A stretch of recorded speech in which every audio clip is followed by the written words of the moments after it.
نحمده ونصلي على رسوله الكريم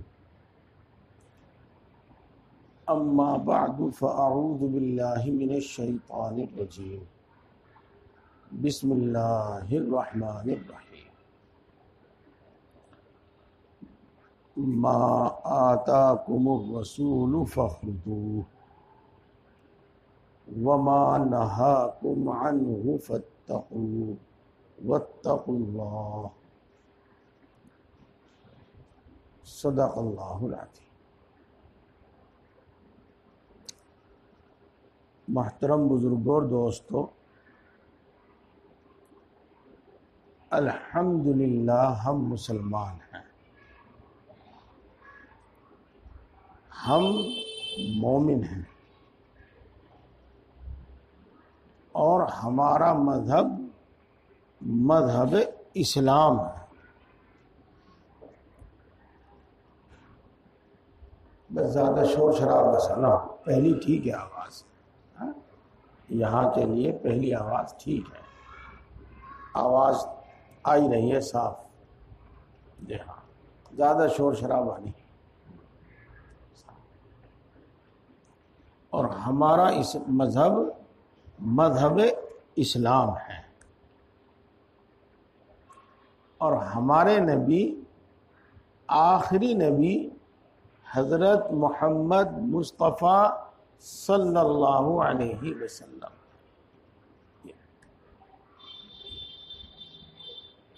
ہمارا ایمان یہ ہے کہ ہمارا مذہب سب سے آخری مذہب ہے جو قیامت تک باقی رہے گا۔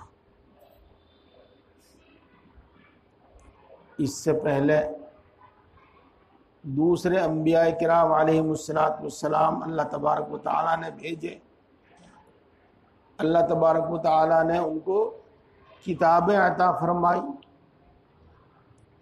لیکن ایک مدت کے بعد وہ کینسل ہو جاتی تھی، اللہ تبارک و تعالیٰ اسے واپس لے لیتے تھے، اور اللہ نے ہمیں اور ہمارے نبی کو جو کتاب عطا فرمائی یہ قیامت تک چلے گی۔ جب تک انسان رہے گا، جب تک یہ مذہب دین اسلام رہے گا، اور جب تک قرآن رہے گا، اور جب تک اس زمین اور اس دھرتی پر انسان بسے گا، اس وقت تک سب کے واسطے نبی اور رسول ہیں ہمارے نبی حضرت محمد مصطفیٰ صلی اللہ علیہ وسلم۔ میرے بزرگوں اور دوستو، خاص طور سے میں نے آپ کو اس وقت دو بات بتائی۔ کیا بات بتائی؟ کہ ہمارا مذہب جو ہے، چاہے ہمارا مذہب اسلام کہہ لو، چاہے ہمارا قرآن کہہ لو، وہ قیامت تک کے واسطے ہے، ہمیشہ کے لیے ہے، سب انسانوں کے لیے ہے، سارے انسانوں کے لیے۔ ایک بات، اور دوسری بات میں نے یہ بتائی کہ ہمارے نبی آخری نبی ہیں، اور قیامت تک اب کوئی دوسرا نبی نہیں آئے گا۔ یہ دو باتیں بتائی میں نے۔ اللہ کرے ان باتوں کی، دو باتوں کی اہمیت ہمارے دل میں بیٹھ جائے، اور اللہ کرے ان باتوں کی اہمیت ہمارے دماغ میں بیٹھ جائے۔ دوسرے الفاظ میں اللہ کرے کہ ہم اللہ کی ان دو بڑی نعمتوں کی قدر کریں کہ اللہ نے ہمیں اتنی بڑی نعمتیں عطا فرمائی۔ میرے بزرگوں اور میرے دوستوں، میں بھی کوئی اتنا بڑا عالم نہیں ہوں، علم والے جانتے ہیں کہ کتنی بڑی نعمت ہے، شاید میں بھی ان کو جیسا ان کا حق ہے بیان نہ کر پاؤں. اور ان دو باتوں کو سمجھنے کی اور یاد رکھنے کی بڑی ضرورت ہے اس زمانے میں. ان دو باتوں کو سمجھنے کی اور یاد رکھنے کی بڑی ضرورت ہے اس زمانے میں. اس زمانے کی دو بیماری ہیں، وبائی بیماری جیسے کرونا تھا، ہر شخص کو لگ رہا تھا، ہر شخص میں ہو رہا تھا. تو یہ دو بیماری ہے، وبائی بیماری جو عام طور سے ہر شخص کے لپٹ رہی ہیں. ایک کیا؟ ایک تو یہ کہ نہ اللہ کا دھیان، نہ اللہ کے رسول کا دھیان، نہ اپنے دین و مذہب کا دھیان، نہ اپنے خاندان کا دھیان، کچھ نہیں، بس جو مرضی میں آئے وہ کریں. ہم اپنی مرضی کے مالک، جو مرضی میں آئے وہ کریں، جو دنیا کر رہی ہے اس میں سے جو ہمیں اچھا لگے ہم وہ کریں. بات اگر اہل علم کی ہو تو ایک جملے میں کہہ دی جاتی ہے اباحت پسندی، اور سمجھانے کے واسطے بہت لمبی بات کرنی پڑتی ہے. ایک بات. اور دوسری بات یہ ہے کہ بھائیو، اسی سے پتہ چل رہا ہے کہ دین و مذہب کی کوئی قیمت آج نہیں رہی. بس اگر دین و مذہب اختیار بھی کرتے ہیں تو اپنی حکومت جمانے کے لیے، اپنی حکومت بنانے کے لیے، ورنہ صحیح معنی میں دین و مذہب کی اہمیت لوگوں کے دلوں سے نکل گئی ہے. بس میں اب اپنی بات شروع کرتا ہوں، اور پہلے آپ کو پہلی ہی بات سناتا ہوں کہ اللہ نے ہمیں ایسا دین عطا فرمایا ہے جو قیامت تک کے واسطے ہے، سارے انسانوں کے واسطے ہے. ایک یہودی حضرت عمر رضی اللہ تعالی عنہ کے پاس آیا اور یوں کہا، اے امیر المؤمنین، آپ کے قرآن پاک میں ایک ایسی آیت ہے، اگر وہ آیت ہم پر نازل ہو جاتی تو ہم اس دن کو جشن کا دن جشن کے طور پر منایا کرتے. ہم اس دن کو منایا کرتے، اس دن خوشیاں منایا کرتے، اس دن ہم جشن منایا کرتے. کیا مطلب؟ مطلب یہ ہے کہ ایسی آیت ان کی کتاب انجیل میں نہیں تھی، اس لیے وہ یہ کہہ رہے ہیں کہ اگر یہ آیت ہم پر نازل ہوتی تو ہم اس دن کو عید کا دن مناتے، ہم اس دن خوشیاں منایا کرتے اور ہر سال منایا کرتے. جی. اور میرے دوستو، ایسی آیت انجیل میں بھی نازل نہیں ہوئی، حضرت عیسیٰ علیہ السلام پر بھی نازل. وہ کون سی آیت ہے؟ وہ آیت یہ ہے، الیوم اکملت لکم دینکم وَأَتْمَمْتُ عَلَيْكُمْ نِعْمَتِي وَرَضِيتُ لَكُمُ الْإِسْلَامَ دِينًا. آج میں نے تمہارا دین مکمل کر دیا. مکمل کر دیا، کامل کر دیا، مکمل کر دیا، پورا کر دیا. اب آپ اس کو تھوڑا سا اس طرح سمجھ لو اور زیادہ دور نہ جاؤ. حضرت موسیٰ علیہ السلام کو جو دین عطا فرمایا تھا وہ دین ادھورا تھا.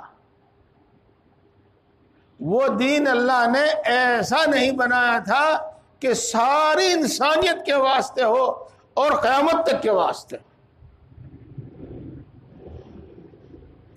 اور جو دین اللہ رب العزت نے حضرت عیسیٰ علیہ السلام کو عطا فرمایا تھا وہ دین ایسا نہیں تھا جو کامل مکمل ہو، سارے انسانوں کے واسطے ہو اور قیامت تک کے واسطے. اور اللہ تبارک و تعالی نے ہم کو مسلمانوں کو جو دین عطا فرمایا وہ کامل اور مکمل ہے اور سارے انسانوں کے واسطے ہے اور قیامت تک کے واسطے ہے. یہ ایسا دین اس سے پہلے نہ کسی امت کو ملا، نہ اس سے پہلے کسی نبی کو ملا.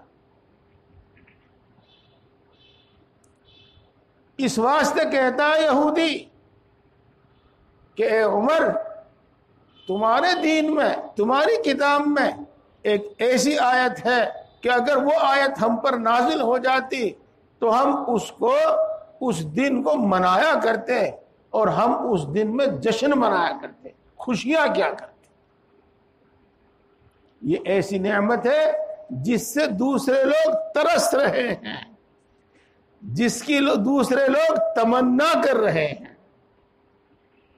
اللہ نے ہمیں وہ نعمت عطا فرمائی. یہ ہے میرے دوستو یہ چیز ہے. اور اب اس کا کیا مطلب اور کیا معنی وہ ہم تم خود سمجھ گئے. اسی طرح میرے دوستو آخری نبی اور آخری رسول اللہ رب العزت نے جو بھیجا اور جن کی امت میں ہم ہیں جی، اس کے واسطے سارے یہودی انتظار کر رہے تھے اس وقت سے جب سے حضرت موسیٰ علیہ السلام اس دنیا سے رخصت ہوئے تھے. اور اس کا انتظار کر رہے تھے سب عیسائی جب سے حضرت عیسیٰ علیہ السلام دنیا سے رخصت ہوئے تھے. کیا انتظار کر رہے تھے؟ یہودی یہ انتظار کر رہے تھے کہ وہ آخری نبی ہم میں پیدا ہوگا، اور عیسائی یہ انتظار کر رہے تھے کہ وہ آخری نبی ہم میں پیدا ہوگا. کوئی تو بات ہوگی میرے دوستو، کوئی تو بات ہوگی. ہاں دیکھو پورے ملک عرب میں کہیں یہودی آباد نہیں تھے. اگر آباد تھے تو مدینہ منورہ کے آس پاس آباد تھے.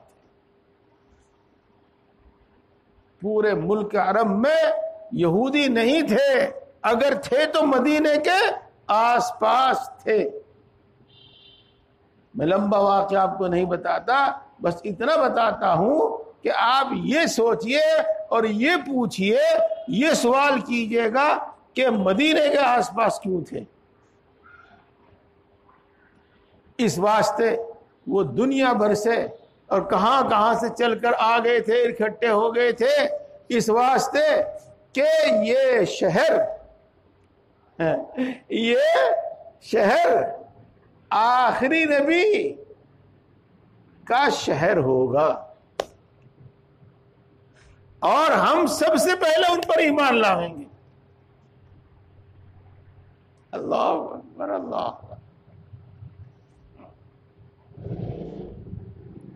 دنیا بھر سے چل کر اکٹھے ہو گئے تھے یثرب میں اور یثرب کے آس پاس خیبر میں، اس لیے کہ یہ شہر آخری نبی حضرت محمد مصطفیٰ صلی اللہ علیہ وسلم کا شہر ہوگا. وہ پیدا تو مکہ میں ہوں گے لیکن رہیں گے یہاں آ کر. اللہ اکبر، اللہ اکبر. ہاں میرے دوستو اللہ کی اس نعمت کو سمجھو. بس بات زیادہ لمبی نہیں کرتا، میں اس سلسلے میں آپ کو بخاری شریف کی ایک حدیث سناؤں گا، ایک لمبی حدیث پاک ہے، اور اس سے انشاءاللہ العزیز ہمارے ایمان اور یقین میں بڑا اضافہ ہوگا۔ انشاءاللہ اس سے ہمارا ایمان بڑا مضبوط ہوگا، انشاءاللہ العزیز اس سے ہمارے اندر اپنے دین پر عمل کرنے کا جذبہ بھی پیدا ہوگا، اور انشاءاللہ العزیز اس سے اپنے نبی کی سنتوں پر عمل کرنے کا جذبہ بھی پیدا ہوگا، اور ہمیں یہی چاہیے۔ ہمیں بلکہ ہر انسان کو، ہر مسلمان کو ایک ایسا ایمان چاہیے، ایسا ایمان چاہیے، اتنا مضبوط ایمان چاہیے کہ کسی حال میں بھی ہمارے قدم نہ ڈگمگائیں، بلکہ ہم اس ایمان کے ساتھ اس دنیا سے جامیں۔ ایک ہمیں ایسے ایمان کے، ایسے مضبوط ایمان کی ضرورت ہے، اور ہمیں ایک ایسے مضبوط یقین کی ضرورت ہے کہ ہم نفس کی نہ مان کر، شیطان کی نہ مان کر، اللہ اور اس کے رسول کی مان کر زندگی گزاریں۔ ہمیں ایک ایسے مضبوط یقین کی ضرورت ہے۔ انشاءاللہ العزیز ان باتوں سے آپ کو یقین تو ایسا حاصل ہوگا، پھر آپ ہمت کریں اور مجاہدہ کریں اور عمل کریں، وہ آپ کی اور ہماری ذمہ داری رہ جائے۔ میرے دوستو، ایک حدیث پاک جو میں آپ کو سنانا چاہ رہا تھا، سنیے۔ رسول اللہ صلی اللہ علیہ وسلم نے تمام بادشاہوں کو، اپنے آس پاس کے بادشاہوں کو خط لکھے تھے، اور ان کو اسلام کی دعوت دی تھی۔ مصر کے بادشاہ مقوقس کو بھی خط لکھا تھا، حبشہ کے بادشاہ نجاشی کو بھی خط لکھا تھا، بحرین کے حاکم کو بھی خط لکھا تھا، اور اس زمانے کی جو ایک سپر طاقت تھی فارس، اس کے بادشاہ کسریٰ کو بھی خط لکھا تھا، اور اس زمانے کی جو دوسری بڑی طاقت تھی، سپر طاقت تھی روم کی، اس کے بادشاہ کو بھی، قیصر کو بھی، ہرقل کو خط لکھا تھا۔ میرے دوستو، یہ ہرقل جو تھا یہ عیسائی تھا، نصرانی تھا، اور توریت کا عالم تھا، انجیل کا عالم تھا، یہ ان کا عالم تھا، اور بڑا زبردست عالم تھا، اور بڑا زبردست عالم ہونے کے ساتھ ساتھ یہ ایک سپر طاقت کا بادشاہ بھی تھا۔ اس کو خط لکھا۔ جب وہ خط ہرقل کے پاس پہنچا، حضرت دحیہ کلبی رضی اللہ تعالی عنہ وہ خط ہرقل کے پاس لے کر گئے، تو ہرقل نے اس سے پہلے بھی کچھ خواب دیکھے تھے، اور اس سے پہلے بھی کچھ معلومات اس کو پہنچی تھی، اور اس کے دل دماغ میں اور اس تک یہ خبر پہنچ چکی تھی کہ نبی آخر الزمان محمد مصطفیٰ صلی اللہ علیہ وسلم اس دنیا میں تشریف لا چکے ہیں، یہ خبر اس کو پہنچی تھی۔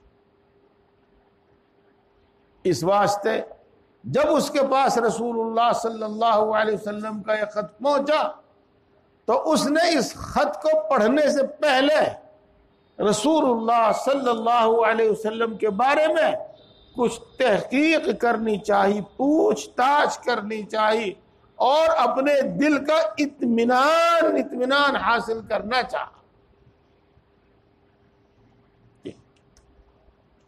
تو وہ تو تھا یروشلم میں نے بول دیا، زیادہ تر لوگ اس کو سمجھتے ہیں، بولا بیت المقدس میں کہہ لو، بیت المقدس میں، مکہ مکرمہ سے بیت المقدس 1300 کلومیٹر دور ہے، دور مسافت پہ تھا، اس کو زیادہ حالات کا علم نہیں تھا،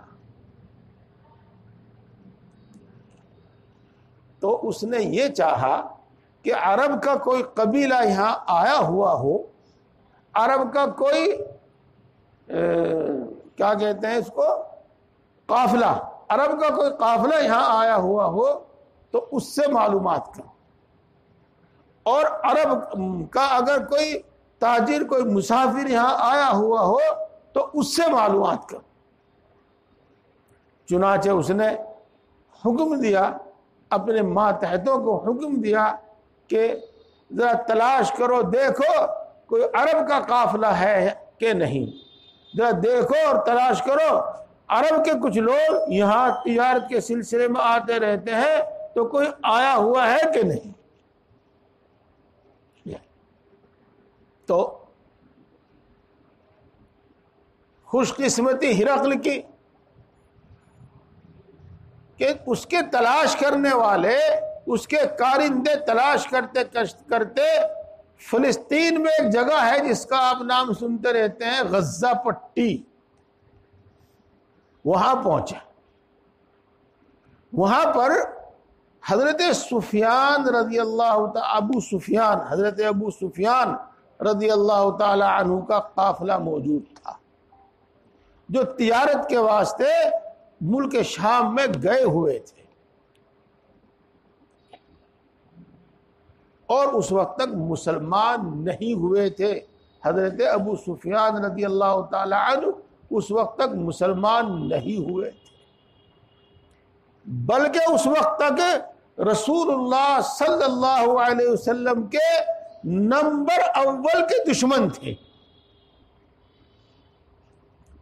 جو اور بڑے بڑے چودھری تھے، بڑے بڑے رئیس تھے مکہ کے، وہ تو سب ختم ہو گئے تھے، اب ذمہ دار اور رئیس ابو سفیان تھا۔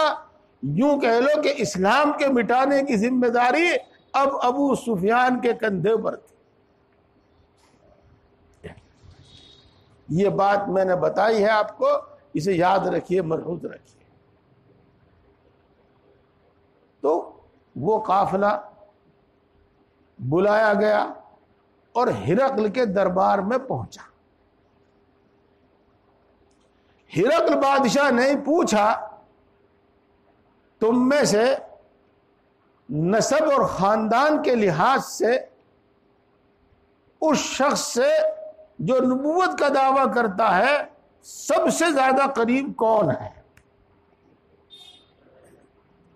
جو شخص نبوت کا دعویٰ کر رہا ہے، خاندانی لحاظ سے، خاندانی اعتبار سے سب سے زیادہ قریب تمہارے میں سے کون ہے؟ تو اس قافلے میں ابو سفیان تھے۔ ابو سفیان نے کہا کہ خاندانی اعتبار سے سب سے زیادہ قریب میں ہوں۔ تو ہرقل نے کہا کہ آپ آگے آ جائیں، اور ان کے ساتھی تھے، اور ان ساتھیوں کو کہا کہ تم اس کے پیچھے بیٹھ جاؤ، اور اپنا دربار سجایا، خود تخت و تاج کے ساتھ سب کے سامنے بیٹھا، اور وزیر وزراء سب جمع کیے، ان سب کو اپنے پاس بٹھایا، اور اس کے بعد حضرت ابو سفیان سے، اور میں اب آگے حضرت نہیں کہنے کا، قصے کی وجہ سے ابو سفیان سے سوالات کرنے شروع کیے۔ میرے دوستو، یہ اپنا اطمینان کرنے کے واسطے تھا کہ یہ شخص جو رسالت کا دعویٰ کر رہا ہے، رسول ہونے کا دعویٰ کر رہا ہے، اللہ کا رسول ہے بھی کہ نہیں۔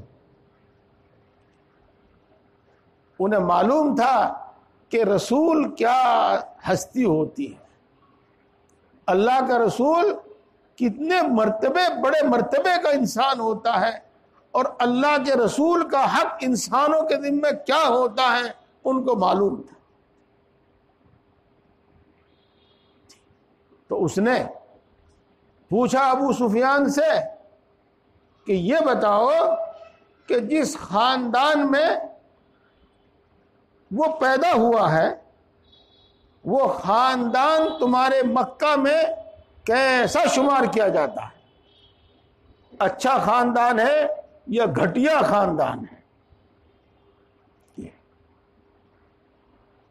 ابو سفیان نے کہا کہ جس خاندان کا وہ بچہ ہے، جس خاندان میں وہ پیدا ہوا ہے، وہ خاندان مکے کے خاندانوں میں سب سے اونچا خاندان ہے، سب سے اونچا خاندان ہے۔ اللہ رب العزت نے رسول اللہ صلی اللہ علیہ وسلم کی برکت سے حضرت آدم علیہ السلام سے لے کر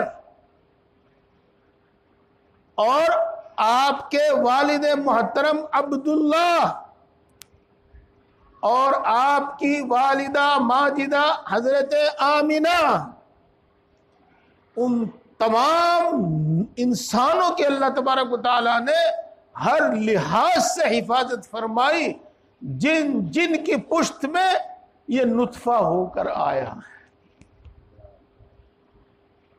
ان سب کی حفاظت فرمائی۔ ایک مرتبہ ملک شام میں بڑی جنگ ہو رہی تھی اور بڑی تباہی مچ رہی تھی، تو حضور اکرم صلی اللہ علیہ وسلم کے جد امجد یعنی بہت اوپر، وہ بہت پہلے کی بات ہے،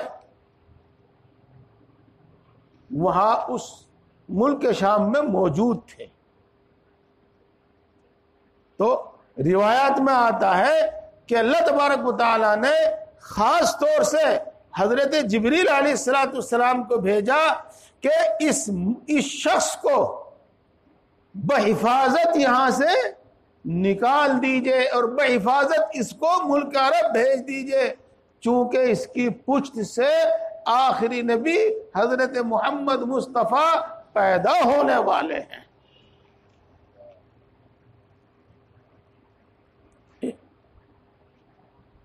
اور ان تمام انسانوں کے اللہ تبارک و تعالیٰ نے ایک نمایاں صفات عطا فرمائی، جن جن کی پشتوں میں حضرت نبی صلی اللہ علیہ وسلم ہوتے ہوئے آئے۔ جی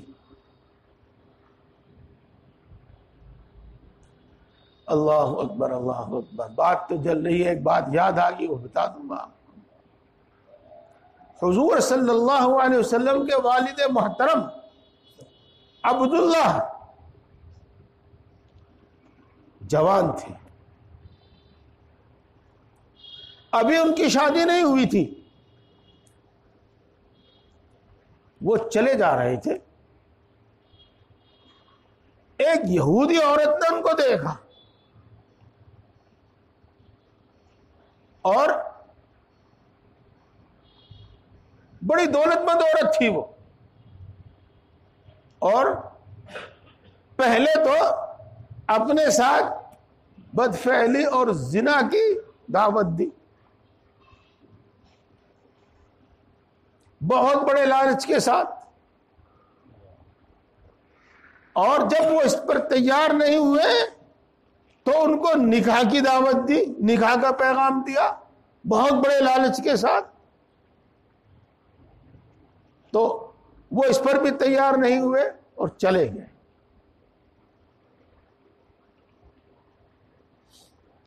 اس کے بعد ان کا نکاح ہو گیا، شادی ہو گئی حضرت آمینہ سے، پھر کچھ دنوں کے بعد ان کا اسی جگہ سے گزر ہوا اور اسی یہودی عورت نے ان کو دیکھا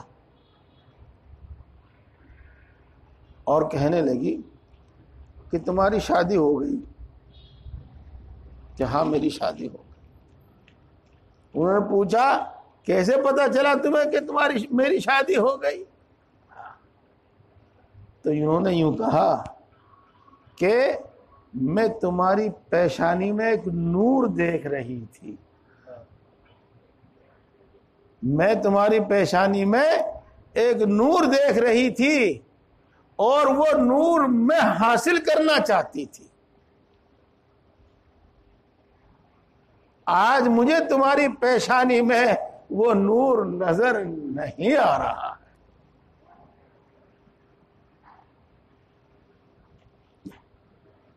حضور اکرم صلی اللہ علیہ وسلم کی شان، اور آپ ایسے خاندان میں، بڑے خاندان میں پیدا ہوئے۔ قصہ مختصر، اور باتوں سے کچھ زیادہ سمجھ میں آوے یا نہ آوے، اس سے آپ کو سمجھ میں آ جاوے گا کہ جب تک ابو طالب حیات رہے، جب تک ابو طالب زندہ رہے، مکے کے تمام قبیلے، تمام خاندان اور آس پاس کے لوگ رسول اللہ صلی اللہ علیہ وسلم کا کچھ نہیں بگاڑ سکے، اس واسطے کہ ابو طالب کی اتنی عزت تھی، اتنا مقام تھا، اور آج کی زبان میں کہہ لو ان کی اتنی منتی تھی، اتنی منتی تھی کہ کوئی ہمت نہیں کر سکا۔ ابو طالب پر کتنا دباؤ تھا لوگوں کا، کتنا دباؤ تھا لوگوں کا، اس کا اندازہ بھی آپ کو ہوگا۔ ایک قصہ آتا ہے سیرت کی کتابوں میں، جب سارے مکے والوں نے اور آس پاس کے رہنے والوں نے ابو طالب پر دباؤ بنایا کہ ابو طالب یا تو تم ہم سے لڑنے کے لیے تیار ہو جاؤ یا اپنے بھتیجے کی حمایت چھوڑ دو، اور اب ہم اس سلسلے میں کچھ سننا گوارا نہیں کرتے۔ ابو طالب کو بھی کچھ خطرہ سا محسوس ہوا، تو ابو طالب نے رسول اللہ صلی اللہ علیہ وسلم کو بلایا اور کہا اے بھتیجے، مجھ پر میری طاقت سے زیادہ بوجھ مت ڈال، مجھ پر میری طاقت سے زیادہ بوجھ مت ڈال، اتنا بوجھ مت ڈال جس کو میں اٹھا نہ سکوں، جس کو میں سہار نہ سکوں۔ رسول اللہ صلی اللہ علیہ وسلم نے پوچھا چچا کیا بات ہے؟ ابو طالب نے سارا قصہ سنایا، تو رسول اللہ صلی اللہ علیہ وسلم نے ارشاد فرمایا اے چچا، اگر یہ لوگ میرے ایک ہاتھ پر سورج اور ایک ہاتھ پر چاند بھی لا کر رکھ دیں گے تب بھی میں اس دعوت سے باز نہیں آؤں گا۔ جب رسول اللہ صلی اللہ علیہ وسلم اس مضبوطی سے اپنی جگہ قائم رہے تو ابو طالب نے کہا کہ بھتیجے جو تجھے کرنا ہے کر، میری زندگی میں، میری موجودگی میں تجھے کوئی کچھ نہیں کہہ سکے۔ ایسی عزت تھی، ایسا مرتبہ اور ایسا مقام تھا۔ ہاں، بات خوب اچھی طرح ذہن میں بیٹھ جاوے میرے دوستو، اسی لیے کہتا ہوں آپ نے سنا ہوگا کہ رسول اللہ صلی اللہ علیہ وسلم ایک مرتبہ مکہ سے طائف گئے تھے، اور طائف اس واسطے گئے تھے کہ طائف والوں کی حمایت حاصل کر کے اور مکہ چھوڑ کر طائف میں قیام کریں۔ تو وہ اسی وقت گئے تھے جبکہ ابو طالب کا انتقال ہو گیا تھا۔ بہرحال پہلا سوال ابو طالب کا یہ تھا کہ وہ کیسے خاندان میں پیدا ہوا؟ تو ابو سفیان نے کہا کہ وہ مکہ کے قریش کے سب سے اعلیٰ خاندان میں پیدا ہوا۔ ہرقل نے دوسرا سوال کیا، اور دوسرا سوال اس کا یہ تھا کہ اس شخص نے جو نبوت کا دعویٰ کیا ہے، کیا اس سے پہلے تمہارے مکہ میں یہ مکہ کے آس پاس کسی اور نے بھی نبوت کا دعویٰ کیا ہے؟ تو ابو سفیان نے کہا کہ نہیں، اس سے پہلے کسی نے مکہ میں یا مکہ کے آس پاس میں نبوت کا، رسالت کا دعویٰ ہی نہیں کیا۔ میرے دوستو، ہم سب تو سمجھتے ہیں کہ وہ پیچھے سے یوں ہی ہوتی آ رہی ہے، بس یوں ہی ہو رہا سارا کام، حالانکہ سارا کام ایک نظام کے ساتھ چلتا ہے اور اللہ کے نظام کے تحت سب کچھ چلتا ہے۔ تاریخ میں یہ لکھا ہے کہ احمد عربی کا لفظ ہے، لیکن رسول اللہ صلی اللہ علیہ وسلم سے پہلے عرب میں کسی انسان کا نام احمد رکھا ہی نہیں گیا، اس واسطے کہ تورات میں، انجیل میں اللہ کے رسول صلی اللہ علیہ وسلم کی جو خوشخبریاں سنائی گئی تھی کہ ایسی ایسی شان کے نبی آئیں گے، تو وہاں آپ کا نام احمد ہی ذکر کیا گیا تھا۔ ہاں، آپ کے دادا نے نام احمد رکھا تھا اور آپ کی ماں نے نام محمد رکھا تھا، اور یوں کہتے ہیں کہ سارے عرب میں تلاش کیا گیا تو 2-3 نام محمد کے تھے، لیکن وہ ایسے گم نام تھے جن کو کوئی جانتا ہی نہیں تھا۔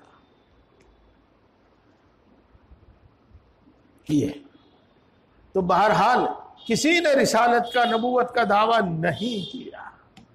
یہ دوسرا سوال اور دوسرا جواب تھا۔ تیسرا سوال اس نے کیا، اچھا یہ بتاؤ کہ اس شخص کے باپ دادا میں کوئی بادشاہ تھا؟ یہ سوال کیا۔ تو ابو سفیان نے کہا کہ نہیں، اس کے باپ دادا میں کوئی بادشاہ بھی نہیں تھا۔ یہ 3 سوال ہوئے، خاص رسول اللہ صلی اللہ علیہ وسلم کی ذات سے متعلق ہوئے۔ پھر ہرقل نے، قیصر روم نے، روم کے بادشاہ نے، دنیا کی سپر طاقت کے بادشاہ نے ابو سفیان سے سوال کیا، اچھا یہ بتاؤ، جب سے انہوں نے نبوت کا دعویٰ کیا ہے اور رسول ہونے کا دعویٰ کیا ہے اور لوگ ان کی بات مان رہے ہیں، تو کمزور قسم کے لوگ ان کی بات مان رہے ہیں، غریب قسم کے لوگ ان کی بات مان رہے ہیں، یا مالدار قسم کے اور بڑے لوگ ان کی بات مان رہے ہیں؟ یہ سوال کیا۔ ابو سفیان نے جواب دیا کہ کمزور قسم کے لوگ، دلت قسم کے لوگ، غریب قسم کے لوگ ان کی بات مان رہے ہیں اور ان کے دین میں داخل ہو رہے ہیں۔ اور 5واں سوال اس نے یہ کیا کہ یوں بتاؤ کہ ان کی تعداد گھٹ رہی ہے یا بڑھ رہی ہے؟ محمد کے ماننے والوں کی تعداد گھٹ رہی ہے یا بڑھ رہی ہے؟ یہ سوال کیا۔ تو ابو سفیان نے کہا کہ ان کی تعداد روز بروز بڑھ رہی ہے۔ جی، 6واں سوال ہرقل نے کیا، اچھا یہ بتاؤ کہ جو لوگ اس کے دین میں داخل ہو جاتے ہیں، اس کو رسول مان لیتے ہیں، کچھ مدت کے بعد ناراض ہو کر اس کے دین کو ناپسند کر کے پھر واپس بھی آ جاتے ہیں کہ نہیں، دین چھوڑ دیتے ہیں کہ نہیں؟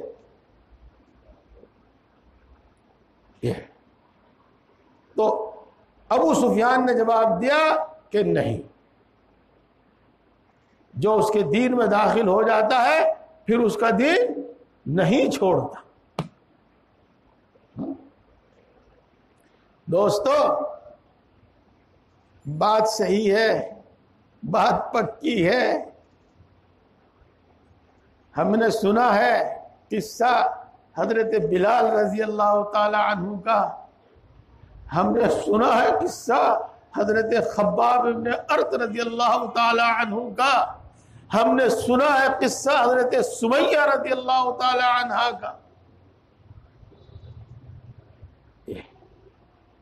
یوں تو چاہے ابو بکر ہو بلکہ چاہے خود رسول اللہ صلی اللہ علیہ وسلم ہو، سب کو ستایا جا رہا تھا، لیکن یہ کچھ نام ایسے تھے جن پر تو انہوں نے اپنی ہر طاقت آزما لی تھی، ہر طاقت آزما لی تھی. ہم نے اور آپ نے اردو کی ابتدائی کتابوں میں پڑھا تھا کہ حضرت بلال رضی اللہ تعالی عنہ کا یہ حال تھا کہ تپتی ہوئی زمین پر چلچلاتی دھوپ میں ان کو لٹا کر ان کے سینے پر پتھر رکھ دیا جاتا تھا، اور وہیں پتھریلی زمین میں پڑے رہنے دیا جاتا تھا، اور گزرنے والا کہتا تھا کہ ایک بلال تو یہ کہہ دے کہ اللہ ایک نہیں ہے اور محمد اللہ کے رسول نہیں ہے، تو یہ کہہ دے تو ابھی سارے مصیبت سے تمہیں نجات مل جائے. تو حضرت بلال رضی اللہ تعالی عنہ اس کے جواب میں فرمایا کرتے تھے احد احد احد، یعنی اللہ ایک ہے، اللہ ایک. ان سب سختیوں کے باوجود کوئی ایک بھی دین سے نہیں پھرا. حضرت خباب بن ارت رضی اللہ تعالی عنہ اپنی کمر دکھایا کرتے تھے اور یہ کہتے تھے کہ آپ کے انگاروں پر مجھے لٹا دیا جاتا تھا اور وہ آگ کے انگارے میرے خون پسینے سے ہی بجھتے تھے.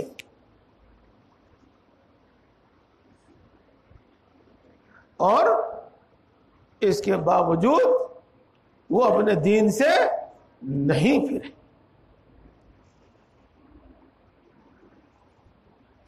حضرت سمیہ ایک صحابی عورت ہے، ان پر ظلم و ستم کی انتہا یہ ہوئی کہ ان کی شرمگاہ میں نیزہ مار کر ان کو شہید کر دیا گیا. اور کس کے قصے آپ کو سنائے جائیں، آپ کو معلوم ہے کہ رسول اللہ صلی اللہ علیہ وسلم اور جو آپ کے حمایتی تھے وہ سب، چاہے وہ ایمان لائے تھے یا نہیں لائے تھے، اور تمام مسلمانوں کا بائیکاٹ کر دیا گیا، مکے سے نکال دیا گیا، اور شعب ابی طالب میں 3 سال قید رہے. 3 سال نہ ان کے ہاتھ کوئی بیچتا تھا، نہ ان کے ہاتھ کوئی ان سے کوئی کچھ خریدتا تھا، کچھ نہیں. اور حالت یہاں تک پہنچی ہے، آپ نے سنا ہے، میں نے بھی سنا ہے، آپ نے بھی پڑھا ہے، میں نے بھی پڑھا ہے کہ درختوں کے پتے کھا کھا کر زندگی گزاری اور درختوں کی چھال کھا کھا کر زندہ رہے، لیکن دین سے نہیں پھرے.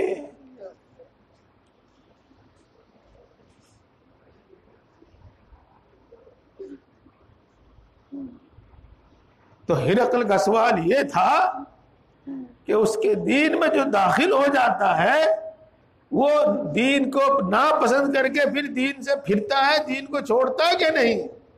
کہا کہ نہیں چھوڑتا.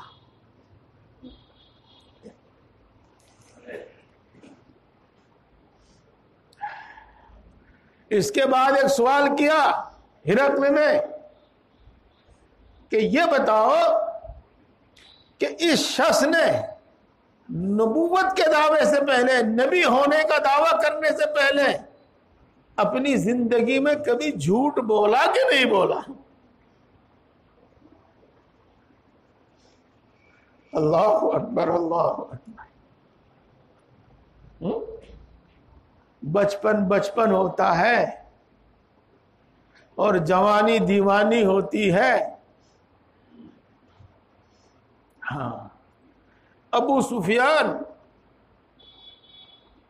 جو اس وقت رسول اللہ صلی اللہ علیہ وسلم کا سب سے بڑا دشمن اور نمبر 1 دشمن، وہ کہتا ہے بھرے دربار میں کہتا ہے کہ ہم نے کبھی جھوٹ کا تجربہ نہیں کیا، ہم نے اس کی زبان سے کبھی جھوٹ نہیں سنا۔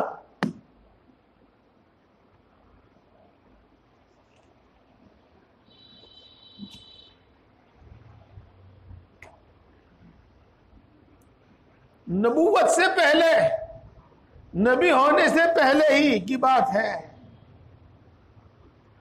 کہ رسول اللہ صلی اللہ علیہ وسلم کو ایک سچا، اچھا اور امانت دار انسان کے طور پر سارا مکہ پہچانتا تھا۔ جیسا کہ ہم کسی کے چال چلن کو دیکھ کر اس کو کوئی نام دے دیتے ہیں، تو آپ صلی اللہ علیہ وسلم کے چال چلن کو دیکھ کر اہل مکہ نے، مکے والوں نے آپ کو نام دیا تھا امین، امانت دار۔ مکے والوں نے آپ کا چال چلن دیکھ کر آپ کو نام دیا تھا صدوق، سب سے زیادہ سچا انسان۔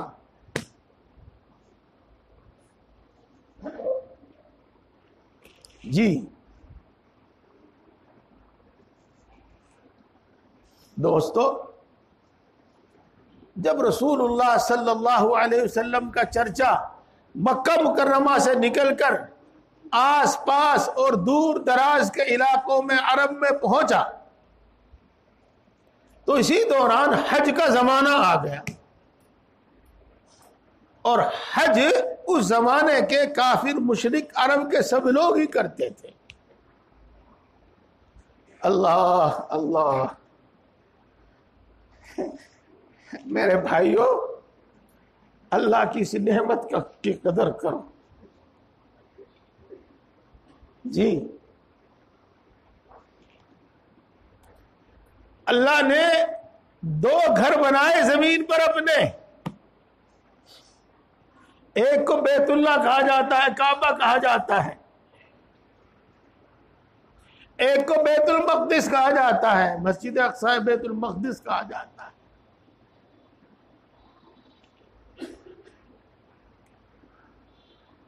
حضرت بنی اسرائیل کے انبیاء، ان کا بیت اللہ بیت المقدس تھا، ان کا قبلہ بیت المقدس تھا۔ سنا آپ نے؟ ہاں، مجھے دیکھو، ادھر نہ دیکھو۔ لیکن تمام انبیاء، سن رہے، تمام انبیاء مکہ میں آ کر بیت اللہ کا حج کیا کرتے تھے۔ تمام انبیاء مکہ مکرمہ میں آ کر بیت اللہ کا حج کیا کرتے تھے۔ جی ہاں، وہی بیت اللہ ہمارا قبلہ ہے، ہمارا کعبہ ہے۔ جی، مجھے تلاش تھی اس بات کی، کتاب کے مطالعے کے دوران مجھے معلوم ہوا جی کہ حضرت موسیٰ علیہ السلام اور ان کے بڑے بھائی حضرت ہارون علیہ السلام دونوں نبی تھے۔ تو یہ دونوں کے دونوں حج کرنے کے واسطے یا عمرہ کرنے کے واسطے مکہ مکرمہ میں آئے تھے۔ جب دونوں بھائی حج کر کے واپس جا رہے تھے یا عمرہ کر کے واپس جا رہے تھے، تو مدینہ منورہ سے گزر کر اپنے ملک میں جا رہے تھے، تو مدینہ منورہ میں احد پہاڑ کے پاس حضرت ہارون علیہ السلام، نبی ہارون علیہ السلام کا انتقال ہوا اور وہ احد پہاڑ میں ہی دفن کیے گئے۔ تو میں عرض یہ کر رہا ہوں کہ اللہ رب العزت نے ہمیں جو دین، جو مذہب، جو رسول، جو قرآن، جو کتاب عطا فرمائی ہے، ہر چیز نمایاں نرالی ہے۔ جو ہمارا بیت قبلہ ہے، انبیاء بنی اسرائیل نماز چاہے بیت المقدس کی طرف منہ کر کے پڑھتے تھے، لیکن حج بیت اللہ کا کیا کرتے تھے؟ اللہ اکبر اللہ اکبر۔ تو بہرحال زمانے جاہلیت میں بھی حج ہوا کرتا تھا، تو جب مکے والوں نے دیکھا کہ عرب سے دور دراز سے چل کر حج کرنے کے واسطے لوگ آئیں گے اور محمد سے ملیں گے، اس کی بات سنیں گے، تو یہ تو پتہ نہیں کیا جادو کر دیتا ہے، جو اس سے ملتا ہے اسی کا ہو کر رہ جاتا ہے۔ تو باہر سے آنے والے لوگ اس کی بات سن کر جائیں گے، ایمان لے کر یقین لے کر جائیں گے، تو اس کا معاملہ تو سارے عرب میں پھیل جائے گا۔ لہذا سارے مکے والے ایک بات طے کر لیں کہ آنے والوں کو مس گائیڈ کرنا ہے۔ میں بولتا نہیں یہ لفظ، مجھے اچھے نہیں لگتے یہ لفظ، لیکن لوگ بولتے ہیں اس لیے کہہ دیتا ہوں۔ ان کو جھوٹ بتانا ہے، غلط بتانا ہے، ان کی غلط رہنمائی کرنی ہے تاکہ وہ محمد تک نہ جامیں اور محمد کی بات ہی نہ سنیں، مس گائیڈ کرنا ہے ان کو۔ اور ان سب نے بیٹھ کر مشورہ کیا، بدھی جیوی، میں لفظ اس لیے بولوں تم بھی سمجھ لو، عربی اردو پڑھنا ہم نے چھوڑ دی، تو وہاں کے جو سمجھدار لوگ تھے وہ جمع ہوئے، مشورہ ہوا ان کا۔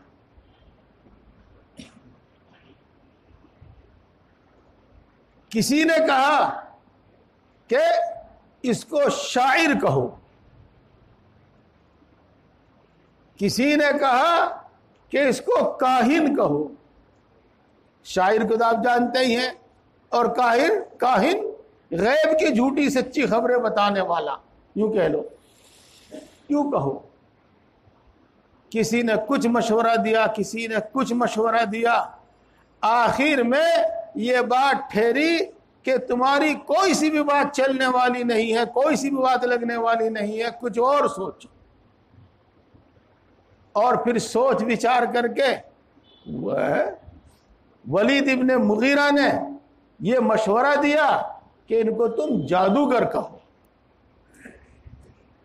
دوستو، یہ قصہ میں نے آپ کو یہ سنایا، اس لیے سنایا کہ ان کے واسطے اتنا کہنا بڑا آسان تھا آنے والوں کو، ارے تو جھوٹا ہے تو پاگل ہے،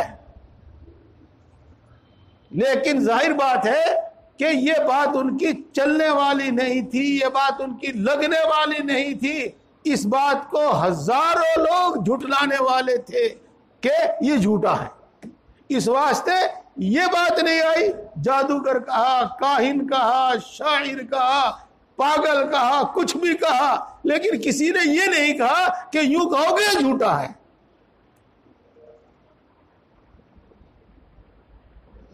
اللہ اکبر اللہ اکبر۔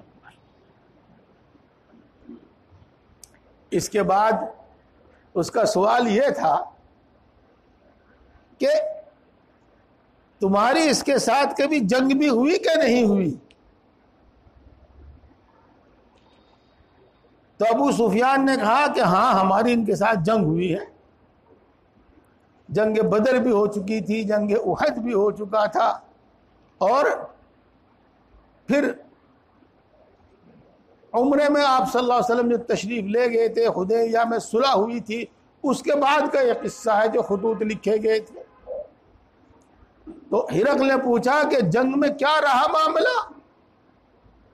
تو اس نے کہا کہ کبھی وہ غالب آ جاتا ہے اور کبھی ہم غالب آ جاتے ہیں، کبھی وہ ہار جاتا ہے اور کبھی ہم ہار جاتے ہیں، یوں ہوتا ہے۔ اچھا، اس کے بعد سوال کیا ہرقل نے کہ یہ بتاؤ کہ اتنے دنوں سے تمہارا ان کا معاملہ چل رہا ہے، رگڑا چل رہا ہے، گسم گسا چل رہا ہے، یوں بتاؤ کہ اس نے کبھی غداری بھی کی ہے کہ نہیں کی ہے؟ یعنی کوئی عہد و پیمان کیا ہو اور پھر اس کی خلاف ورزی کی ہو، ایسا کیا کہ نہیں کیا؟ تو ابو سفیان یہ کہتے ہیں اس حدیث پاک کو بیان کرتے ہوئے کہ میرا جی یہ چاہتا تھا کہ میں کسی طرح محمد کی کوئی برائی کروں، لیکن مجھے کہیں گنجائش ملی ہی نہیں کہ میں کچھ برائی کر سکوں۔ یہاں مجھے تھوڑی سی کچھ گنجائش ملی تو میں نے یوں کہا کہ بھائی آج تک تو کوئی غداری اس نے کی نہیں، آج تک تو کسی عہد و پیمان کے خلاف کیا نہیں، اور دیکھ بھائی آگے مجھے پتہ نہیں وہ کیا کرے گا۔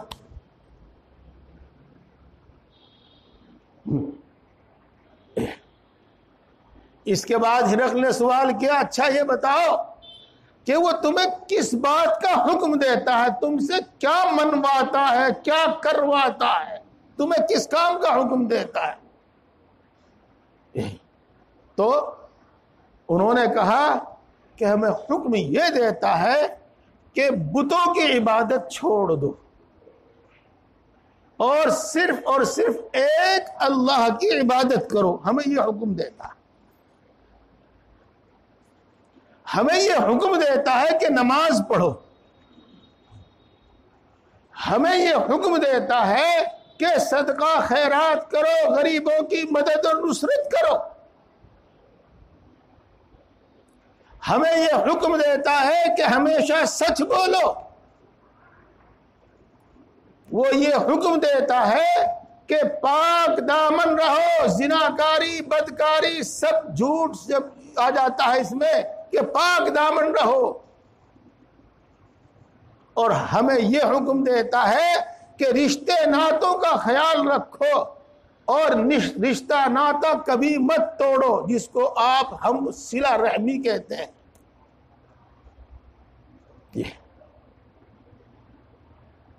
یہ سوال ہوئے اور ہرقل نے سوال کیا، ابو سفیان نے جواب دیا۔ اب اس کے بعد ہرقل نے بات شروع کی کہ میں نے تجھ سے یہ سوال کیوں کی ہے، اور میرے بزرگوں اور دوستو میں بھی آپ کو یہی سنانا چاہتا ہوں، میں بھی آپ کو یہی سنانا چاہتا ہوں۔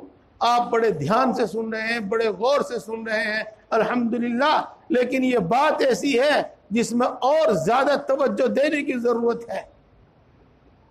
یہ ہرقل نے کہا کہ میں نے تم سے سوال کیا تھا کہ وہ کیسے خاندان میں پیدا ہوا، تم نے جواب دیا کہ اونچے خاندان میں پیدا ہوا۔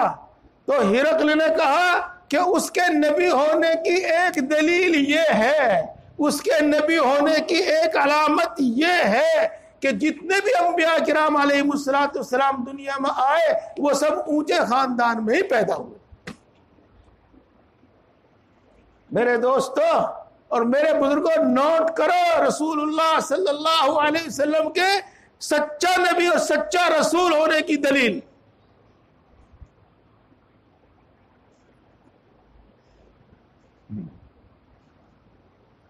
میں نے پوچھا تھا کہ اس سے پہلے بھی کسی نے رسول اور نبی ہونے کا دعویٰ کیا کہ نہیں کیا؟ تم نے جواب دیا کہ مکہ میں اور مکہ کے آس پاس میں تو کسی نے رسول ہونے کا دعویٰ کیا نہیں، کسی نے نبی ہونے کا دعویٰ کیا نہیں۔ تو نوٹ کرو، ہرقل کہتا ہے کہ یہ بھی اس کے رسول ہونے کے اور نبی ہونے کی دلیل ہے، اس واسطے کہ اگر کوئی اور اس سے پہلے یہ دعویٰ کرتا تو ہم یہ کہہ دیتے کہ اس کی دیکھا دیکھی اس نے بھی نبوت کا دعویٰ کر دیا، اس نے بھی رسول ہونے کا دعویٰ کر دیا، جب آج تک مکے میں اور مکے کے آس پاس میں کسی نے نبوت کا دعویٰ ہی نہیں کیا، کوئی جانتا ہی نہیں تھا نبی کون ہوتا ہے، کیا ہوتا ہے، کوئی جانتا ہی نہیں تھا رسول کیا ہوتا ہے، کون ہوتا ہے، اور اس نے نبی ہونے کا رسول ہونے کا دعویٰ کیا، تو دلیل ہے اس بات کی کہ اللہ ہی نے اس کو یہ چیز عطا کی ہے۔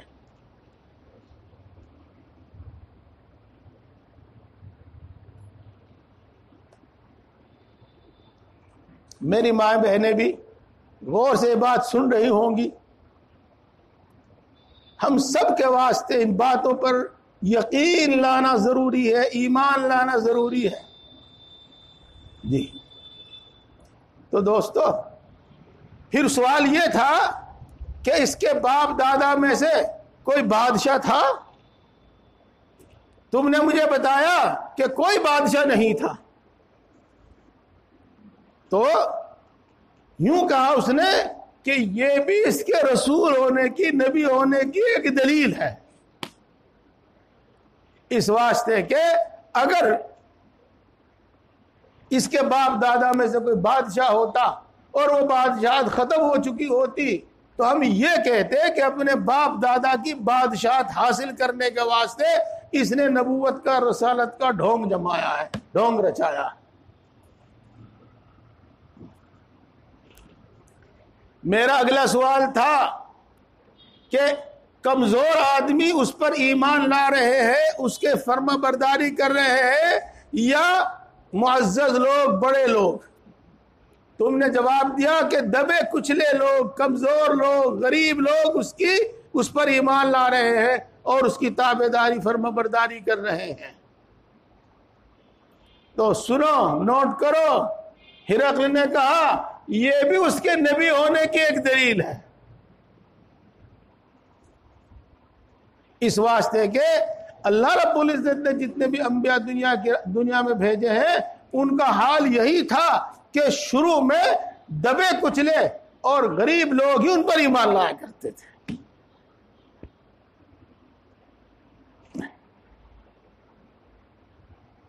اگلا سوال یہ تھا کہ ان کی تعداد، ان پر ایمان لانے والوں کی تعداد بڑھ رہی ہے، گھٹ رہی ہے؟ تم نے جواب دیا کہ روز بروز ان کی تعداد بڑھ رہی ہے. تو ہرقل نے کہا کہ سچے مذہب، رسول کہہ لو، دین نبی کہہ لو، کہ یہی علامت ہوتی ہے کہ جب تک اللہ تبارک و تعالیٰ اس کو کامل اور مکمل کرے، اپنے پورے عروج پر پہنچے، اس کا حال یہی ہوتا ہے کہ اس میں روز بروز ترقی ہوتی ہے. میں نے آپ کو ایک بات کہہ دی اور ہرقل نے بھی وہ بات کہی کہ جب تک اللہ تبارک و تعالیٰ اس کو عروج بخشے، کمال بخشے، اس وقت تک روز بروز اس میں زیادتی ہوتی ہے. تو دھیان دیجئے، توجہ فرمائیے، جب کسی مذہب کا، دین کا، پارٹی کا غلبہ ہو جاتا ہے اور اس کے ماننے والوں کو فالودہ ملنے لگتا ہے تو سچے جھوٹے، کچے پکے سب شامل ہو جاتے ہیں اس میں. اور جب تک وہ فالودہ ملتا رہتا ہے اس میں رہتے ہیں، اور جب اس میں کوئی کمی آتی ہے تو چھوڑ چھوڑ کے بھاگ لیتے ہیں.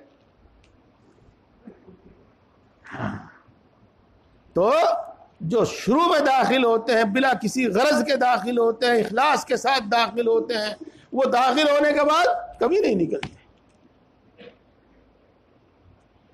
اگلا سوال میرا یہ تھا کہ کوئی شخص اس کے دین کو ماننے کے بعد، اس کی نبوت اور رسالت کا اقرار کرنے کے بعد پھر پھرتا بھی ہے کہ نہیں؟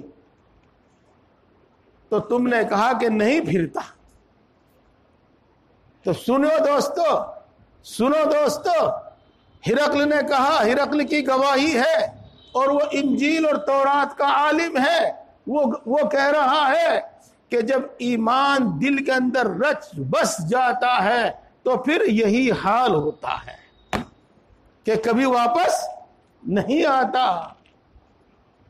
آگ میں جلنا گوارا کرتا ہے، اور اللہ کے بندے آگ میں جلے ہیں لیکن انہوں نے ایمان نہیں چھوڑا. اگلا سوال میرا یہ تھا کہ تم نے اس پر کبھی جھوٹ کا تجربہ کیا کہ نہیں کیا؟ اس نے کبھی تمہارے سامنے جھوٹ بولا کہ نہیں بولا؟ تمہارا جواب یہ تھا کہ کبھی جھوٹ نہیں بولا، ہم نے اس کی زندگی میں کبھی اس کی زبان سے جھوٹ نہیں سنا. تو ہرقل نے کہا کہ یہ بھی اس کے نبی ہونے کی ایک دلیل ہے، یہ بھی ایک رسول ہونے کی دلیل ہے کہ جو شخص انسانوں پر جھوٹ نہیں بولتا، انسانوں کے بارے میں جھوٹ نہیں بولتا، وہ اللہ کے بارے میں کہاں جھوٹ بولے گا؟ اتنا بڑا جھوٹ کون بولے گا؟ اگلا سوال یہ تھا کہ تمہاری اس کی کوئی بھی جنگ ہوئی ہے کہ نہیں؟ تم نے کہا کہ ہاں ہوئی ہے، اور کبھی وہ جیت گیا اور کبھی ہم جیت گئے، معاملہ اس طرح رہا۔ تو سنو، ہرقل نے کہا کہ پچھلے انبیاء کرام علیہ السلام کے ساتھ بھی ایسا ہی ہوا کرتا تھا۔ تو یہ بھی ان کے نبی ہونے کی ایک دلیل ہے۔ یہ اس کے بعد پھر پوچھا کہ اس نے کبھی غداری، میرا اگلا سوال تھا کہ اس نے غداری کی ہے کہ نہیں، عہد و معاہدے کی خلاف ورزی کی ہے کہ نہیں؟ تمہارا جواب یہ تھا کہ نہیں کی۔ تو اس نے کہا کہ انبیاء کرام اور رسول کبھی غداری نہیں کرتے، عہد و معاہدے کی خلاف ورزی نہیں کرتے۔ یہ بھی نبی ہونے کی دلیل ہے۔ اگلی بات سنیے اور دھیان سے سنیے جی۔ اب ہرقل کہتا ہے کہ جو تم نے مجھے بتایا ہے، اگر یہ سب سچ ہے تو میں جس جگہ بیٹھا ہوں اس ملک میں اس کی بادشاہت ہوگی۔ جو میں نے تم سے پوچھا اور جو تم نے اس کا جواب دیا، اگر یہ سب صحیح اور سچ جواب دیا تم نے، تو جس جگہ میں بیٹھا ہوں، میرے 2 قدم میرے پیروں کے نیچے جو زمین ہے، اس زمین پر اس کی بادشاہت ہوگی، اس پر اس کی حکومت ہوگی، اس کا وہ مالک ہوگا۔ پھر اس نے اپنی ایک حسرت اور اپنی دلی ایک تمنا کا اظہار کیا اور کہا کہ اگر میرے لیے ممکن ہوتا تو میں یثرب جاتا، مدینہ جاتا اور اس کے پیر دھوتا۔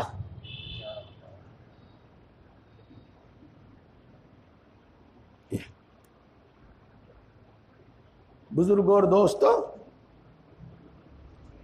یہ باتیں بھی ہمارے ایمان اور یقین میں اضافہ کرتی ہیں۔ یہ پورا قصہ بخاری شریف میں موجود ہے، اور یہیں بس نہیں ہوتی، یہیں پر واقعہ ختم نہیں ہو جاتا جی۔ اس کے بعد ہوتا یہ ہے کہ وہ اس خط کو اٹھاتا ہے، چومتا ہے، اور احترام کے ساتھ اس کو کھول کر پڑھتا ہے، اور جو وہاں پر موجود ہے ان کو پڑھ کر سناتا ہے۔ اس کے بعد وہ یہ خط اور حضرت دحیہ کلبی کو ان کے مذہب کا جو سب سے بڑا عالم ہوا کرتا تھا، جس کو آج بھی پوپ کہتے ہیں، اٹلی میں ہوتا ہے، اس وقت بھی وہ وہیں ہوتا تھا، آج بھی وہ وہیں ہوتا ہے، تو اس کے پاس بھیجا۔ اس نے خط پڑھا، خط پڑھ کر وہ ایمان لے آیا۔ جو ان کا سب سے بڑا پوپ، سب سے بڑا عالم ہوتا تھا، وہ ایمان لے آیا، اور ایمان لانے کے بعد اس نے اس کا جواب لکھا اور یہ کہا کہ جو بھی کچھ اس میں خط میں لکھا ہے میں اس کو حق اور سچ جانتا ہوں۔ میرے بزرگوں اور دوستو، یہ گواہیاں ہیں دوسروں کی، یہ گواہیاں تو آپ نے سنی لی، یہ دستاویزی ثبوت ہیں، دستاویزی ثبوت رسول اللہ صلی اللہ علیہ وسلم کے نبی ہونے کے، یہ دستاویزی ثبوت ہے رسول اللہ صلی اللہ علیہ وسلم کے اللہ کے رسول ہونے کے، یہ تاریخی پکے ثبوت ہے رسول اللہ صلی اللہ علیہ وسلم کے اللہ کا رسول ہونے اور نبی ہونے۔ پہلے تو آپ اسی بات کو یاد کر لیجئے جو میں نے آپ کو شروع میں بتائی تھی کہ اللہ تبارک و تعالیٰ نے ہمیں کیسے نبی سے نوازا، کیسے دین سے نوازا، کیسی کتاب سے نوازا۔ اور اب میں آپ سے عرض کرتا ہوں کہ میرے بزرگوں اور دوستو، ہمارے ذہنوں سے بات نکل گئی ہے کہ رسول کا حق کیا ہوتا ہے اور نبی کا کیا حق ہوتا ہے۔ رسول اور نبی کا حق یہ ہوتا ہے کہ اس کی کوئی بات گرائی نہیں جاتی، اس کی کوئی بات ٹالی نہیں جاتی۔ یہ رسول اور نبی کا حق یہ ہے کہ اس کی کوئی بات ٹالی نہیں جاتی، اس کی کوئی بات رد نہیں کی جاتی۔ مکے والوں کا کیا بگڑ رہا تھا جب وہ آپ کو دوسرے نام دینے کو تیار تھے، آپ ان کو رسول اللہ کا نام بھی دے دیتے، لیکن انہوں نے اللہ کا رسول نہیں مانا ان کو۔ وہ جانتے تھے کہ اللہ کے رسول ماننے میں پھر ہماری کیا ذمہ داری ہو جائے گی۔ میرے دوستو، اسی بات کو اللہ تبارک و تعالیٰ نے قرآن پاک میں ارشاد فرمایا ہے، وَمَا أَرْسَلْنَا مِن رَّسُولٍ إِلَّا لِيُطَاعَ بِإِذْنِ اللَّهِ۔ ہم دنیا میں جو رسول بھیجتے ہیں وہ اسی واسطے بھیجتے ہیں کہ اس کا کہنا مانا جائے، اس کی فرما برداری کی جائے۔ اور دوسری آیت شریفہ بھی ہے، آج میں اسی پر اکتفا کر رہا ہوں۔ اور دوستو، صحابہ کرام رضوان اللہ تعالی علیہم اجمعین جو آپ کو سچا رسول، سچا نبی مان کر آپ پر ایمان لے آئے، اور وہ جانتے تھے کہ رسول کا کیا حق ہوتا ہے۔ میں 2-3 باتیں یہ سنا کر اپنی بات ختم کروں گا پھر انشاءاللہ۔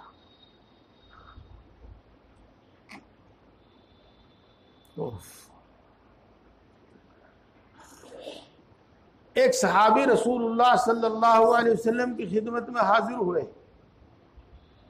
وہ سونے کی انگوٹھی پہنے ہوئے تھے۔ سونے کی انگوٹھی، سونے کی چین پہننے والے مرد سن لیں، عورتوں کی بات نہیں ہے، یہ مردوں کی بات ہے صرف۔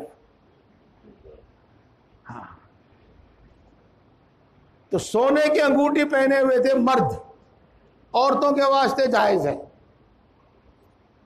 تو رسول اللہ صلی اللہ علیہ وسلم نے ان کی انگلی میں سے وہ انگوٹھی نکال کر پھینک دی اور یہ فرمایا کہ جہنم کی آگ ہے۔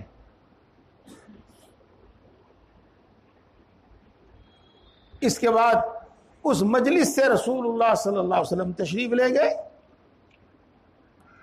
تو وہاں موجود دوسرے لوگوں نے کہا کہ رسول اللہ صلی اللہ علیہ وسلم کا منشا تو یہی تھا کہ تم اس انگوٹھی کو نہ پہنو، تو نہ پہننا اس کو، لیکن تم اس کو اٹھا لو اور اس کو بیچ کے فروخت کر کے اپنے کسی کام میں لے آنا۔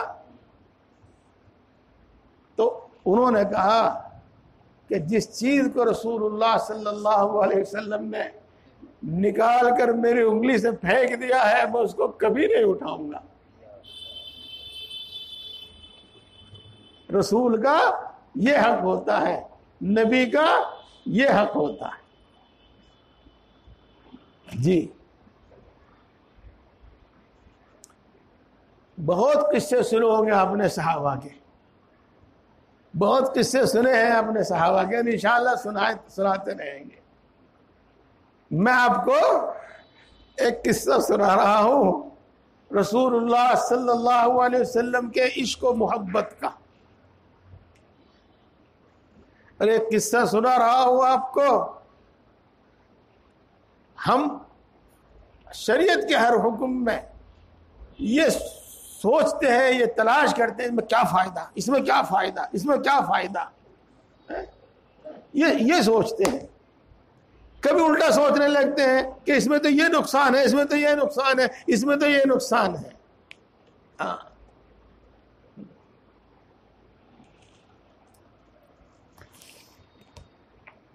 ایک مرتبہ حضرت عبداللہ ابن عمر رضی اللہ تعالیٰ عنہ کو دیکھا لوگوں نے کہ ایک مکان کے چاروں طرف اپنی اونٹنی گھما رہے ہیں، ایک مکان کے چاروں طرف اپنی اونٹنی گھما رہے ہیں.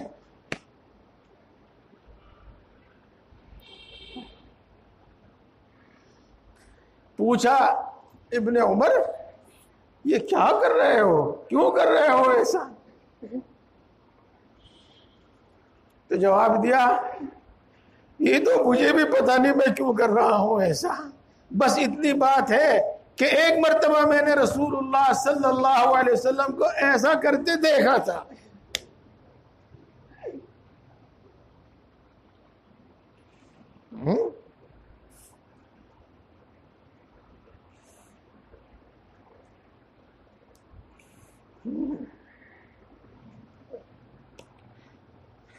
مسجد نبوی کے دروازے پر, مدینے کی مسجد, اللہ کے رسول صلی اللہ علیہ وسلم کی مسجد کے دروازے پر بیٹھ کر حضرت عثمان رضی اللہ تعالی عنہ بکری کی بھنی ہوئی ٹانگ کھا رہے تھے.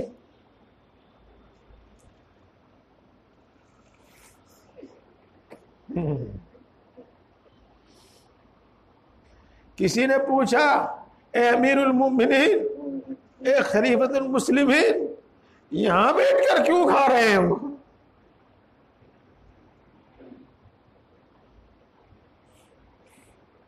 حضرت عثمان غنی رضی اللہ تعالیٰ عنہ نے جواب دیا میں نے ایک مرتبہ یہیں بیٹھ کر رسول اللہ صلی اللہ علیہ وسلم کو بکری کی بری ہوئی ٹانگ کھاتے ہوئے دیکھا تھا.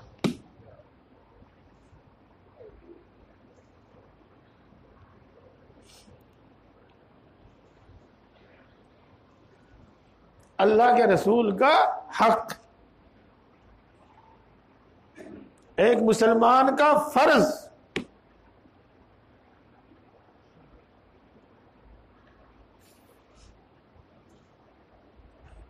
ایک حدیث پاک آئی ہے وہ بھی سن لیجیے گا, آپ کو معلوم ہو جاوے گا کہ رسول کا کیا حق ہوتا ہے.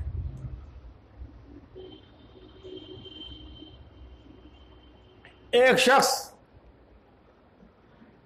غالباً یہ غزوہ تبوک کا موقع ہے,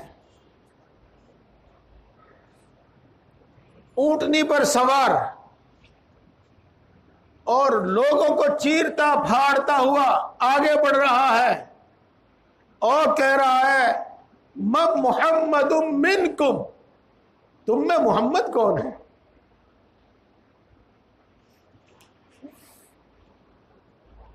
لوگوں نے بتایا کہ وہ ہے. وہ بڑھا اور اپنی اونٹنی رسول اللہ صلی اللہ علیہ وسلم کی اونٹنی سے بالکل ملا کر کھڑی کی.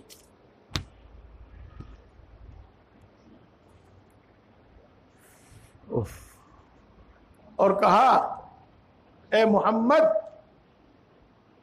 میں زمین و آسمان کے پیدا کرنے والے کی قسم دے کر تجھ سے پوچھتا ہوں, سچ سچ بتا کیا واقعی اللہ نے تجھ کو اپنا رسول بنایا ہے؟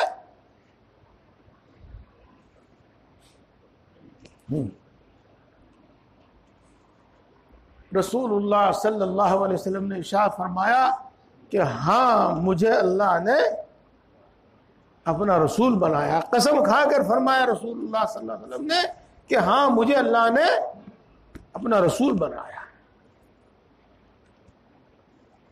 اے محمد میں زمین و آسمان کے پیدا کرنے والے کی قسم دے کر تجھ سے پوچھتا ہوں کیا اللہ ہی نے یہ حکم دیا ہے کہ ہم 5 وقت کی نماز پڑھیں؟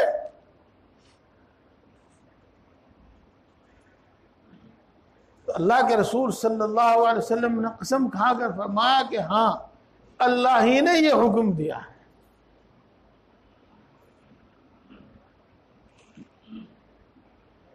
اس کے بعد پھر اس نے اگلا سوال کیا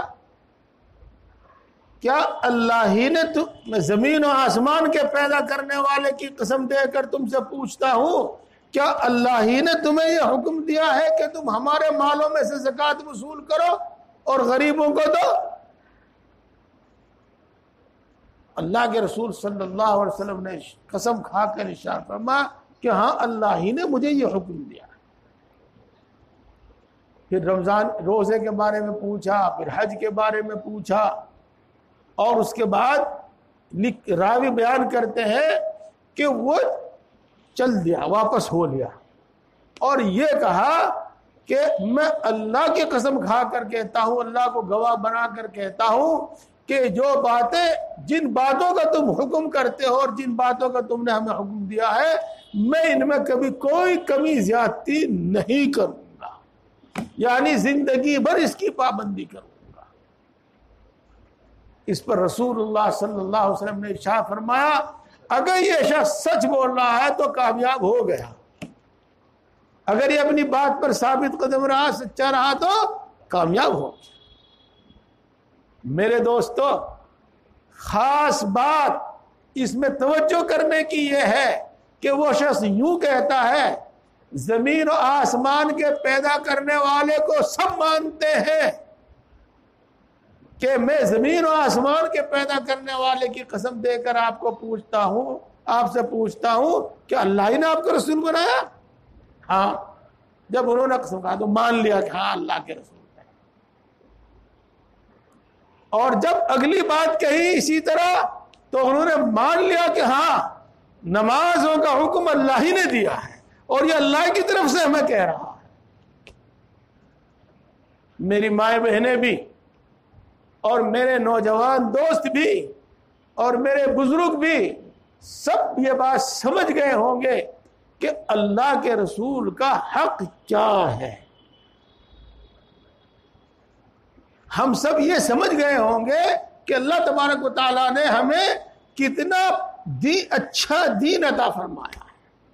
کیا فرمایا؟ وَرَضِيتُ لَكُمُ الْإِسْلَامَ دِينًا, میں نے تمہارے لیے دین اسلام پسند کیا ہے, تمہارے لیے دین اسلام پسند کیا ہے, اور میں نے اس دین کو کامل مکمل کر دیا, قیامت تک کے لیے ہے. اب اس میں کوئی کمی زیادتی نہیں ہوگی, یہ کینسل نہیں ہوگا, واپس نہیں لیا جائے گا یہ قانون. یہ ہے. اس لیے میرے بھائی اور بزرگوں اور دوستوں, اپنے ایمان اور یقین پر نظر ثانی کرو کہ ہمارا یقین, ہمارا ایمان مضبوط ہے کہ نہیں ہے, ٹھیک ہے کہ نہیں ہے, اور اس بات کا عہد کرو, نئے سرے سے عہد کرو, نئے طور پر عہد کرو کہ تمام رسموں سے بچ کر, تمام رسموں کو چھوڑ کر اور تمام بدعتوں کو چھوڑ کر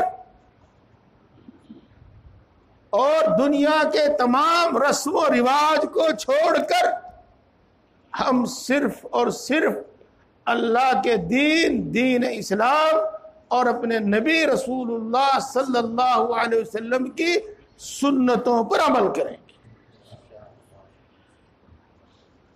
اور یہی مطلب ہوتا ہے ہر بات بیان کرنے کا.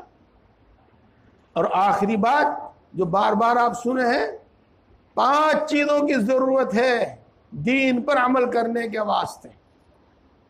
نمبر 1 علم. علم. میرے دوستو, علم کے بغیر دین پر عمل نہیں ہو سکتا, اور علم کے بغیر کچھ بھی نہیں ہو سکتا, اور جس کو پتہ نہ ہو وہ یہاں سے اڈے پر نہیں جا سکتا.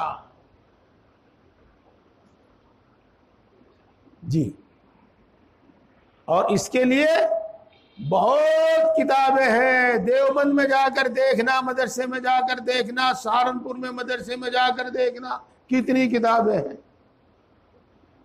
لیکن ایسی آسان کتاب جس سے آپ پورا فائدہ اٹھا سکیں اور آپ کو پورا فائدہ ہو, ہاں, اس کا نام ہے اصلاحی نصاب.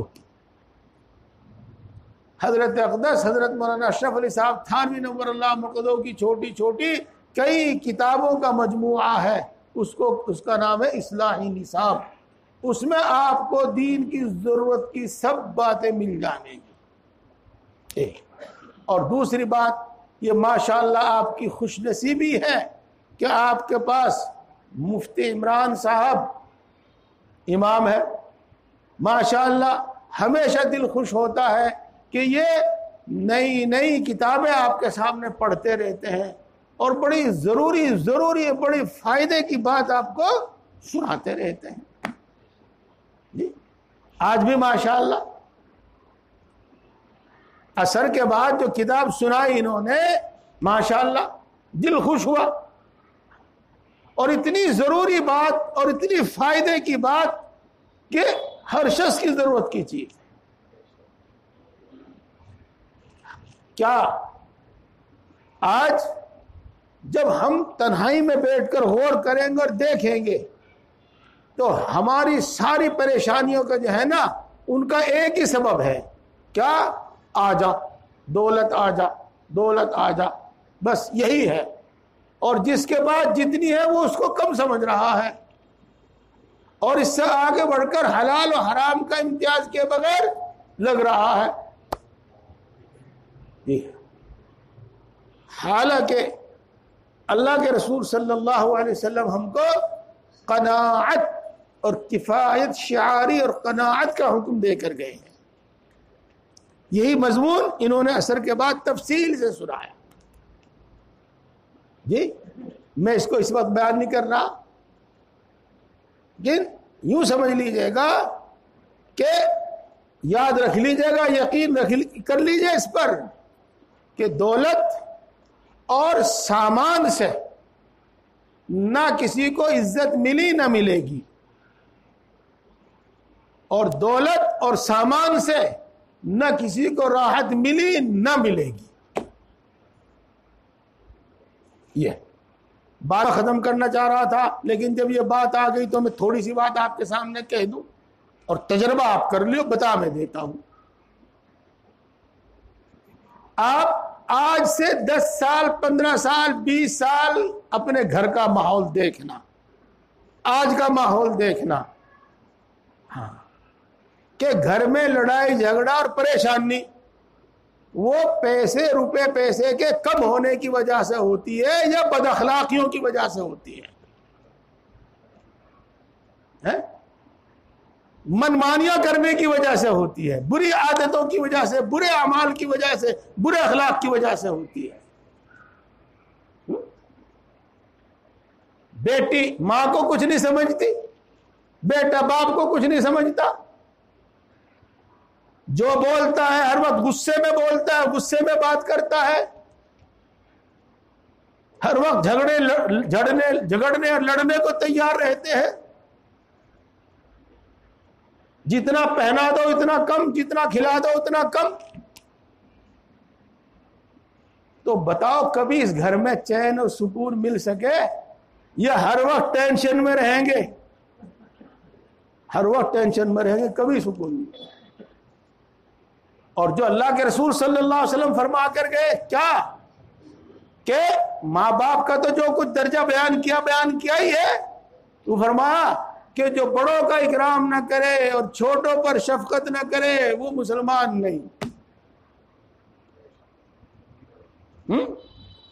اور یوں کہا کہ اپنے ماں باپ کے سامنے اف تک بھی نہ کرو، اپنے ماں باپ کو ہوں سے ہاں تک نہ کہو۔ غصے کو پی لو، غصے کا پینے والا جنتی ہے۔ جھگڑا دین کو مونڈ دیتا ہے اور جھگڑے سے آدمی کی ہوا اکھڑ جاتی ہے۔ تو دوستو آپ سنو سمجھو، میں یہی بتانا چاہ رہا تھا کہ ہمیں ان باتوں پر عمل کرنے کی زیادہ ضرورت ہے یا پیسے کی زیادہ ضرورت ہے؟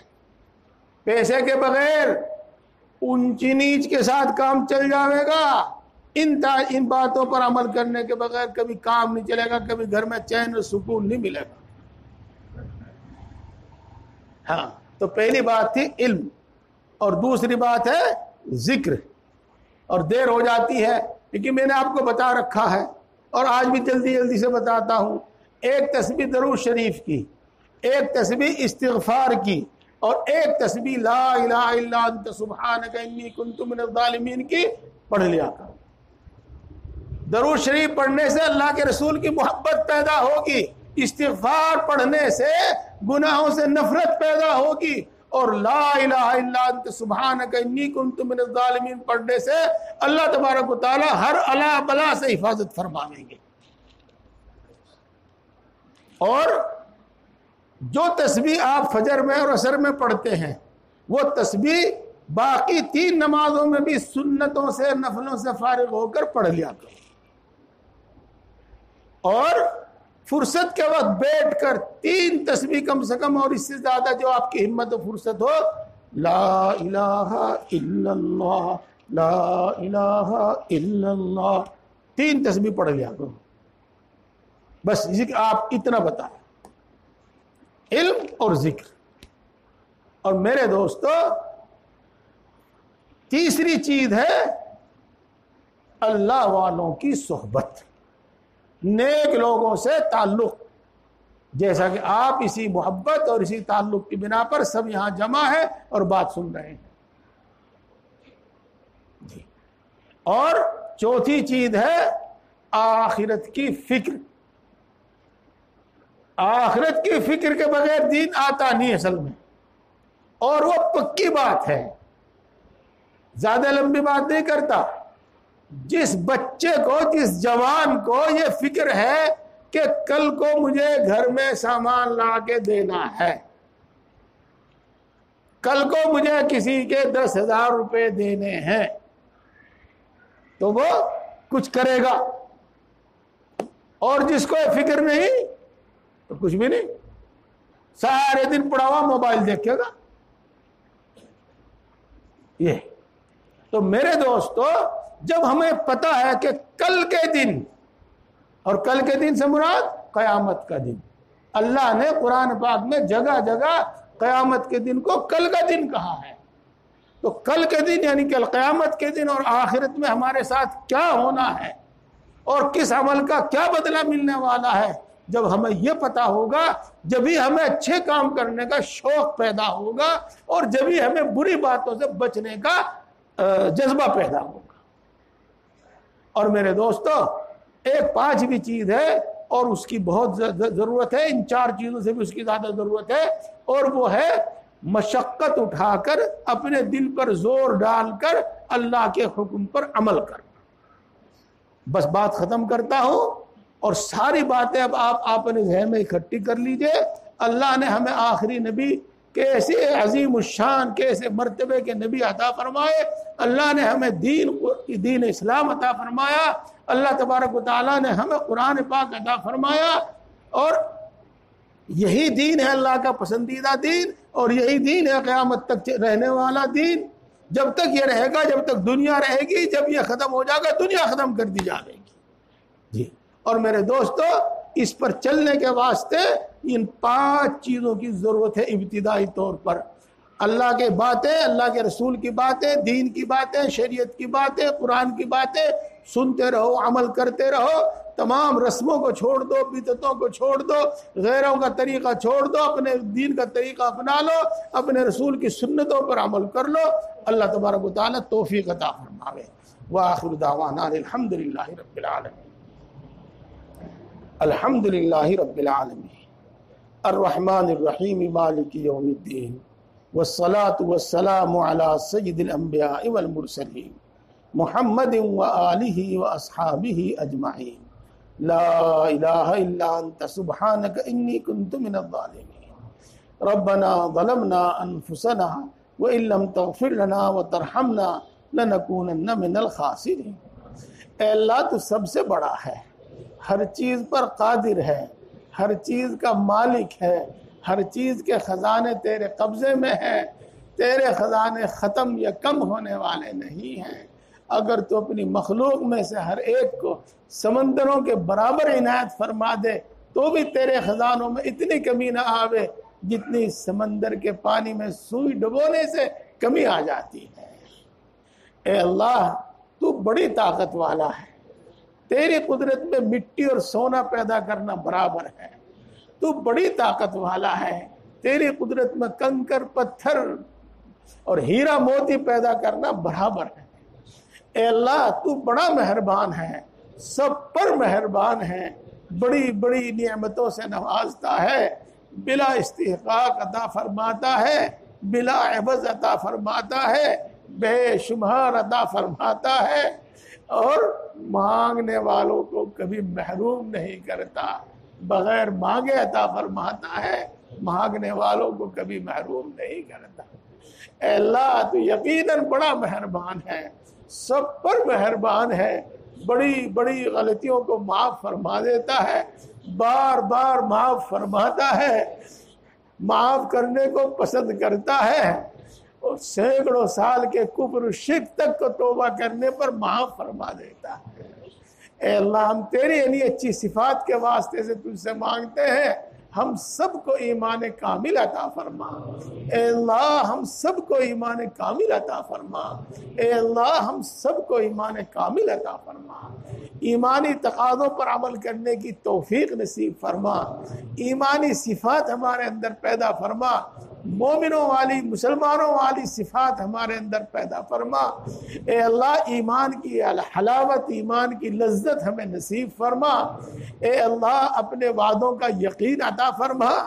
اے اللہ اپنے وعدوں پر، اپنے حکموں پر ہمارے دلوں کو مطمئن فرما۔ اے اللہ اپنی صفات کی پہچان عطا فرما، اپنی صفات کا یقین عطا فرما۔ اے اللہ اپنی محبت و معرفت عطا فرما، اپنا خوف عطا فرما، اتنا خوف جو تمام گناہوں سے روک دے، اتنا ڈر، اتنا خوف عطا فرما جو تیری نافرمانیوں سے روک دے۔ اے اللہ اپنے نبی کی محبت عطا فرما، اے اللہ نیک لوگوں کی محبت عطا فرما۔ اے اللہ ہم سب کو اور کل عالم کے انسانوں کو ہدایت عطا فرما، ہم سب کو اور کل عالم کے انسانوں کو ہدایت عطا فرما، جو سنا اس پر عمل کرنے کی توفیق عطا فرما، جو سنا اس پر عمل کرنے کی توفیق عطا فرما۔ ہم سب کو اے اللہ دین کی صحیح سمجھ عطا فرما۔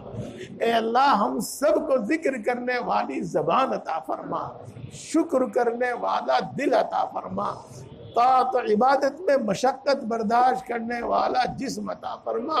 اے اللہ ہم سب کو اپنا فرما بردار بندہ بنا، ہم سب کو متقی اور پرہیزگار بندہ بنا۔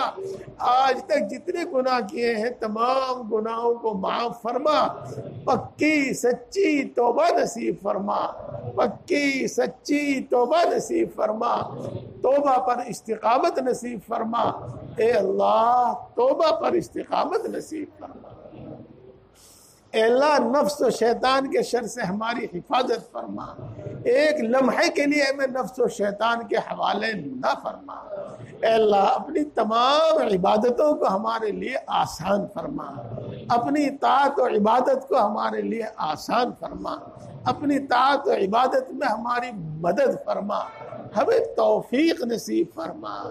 اے اللہ ہم تیری عبادت کرتے ہیں، جتنی بھی کرتے ہیں اور جیسی بھی کرتے ہیں اپنے فضل سے قبول فرما، ہماری ناقص عبادتوں کو قبول فرما اور زیادہ سے زیادہ کی ہمیں توفیق نصیب فرما۔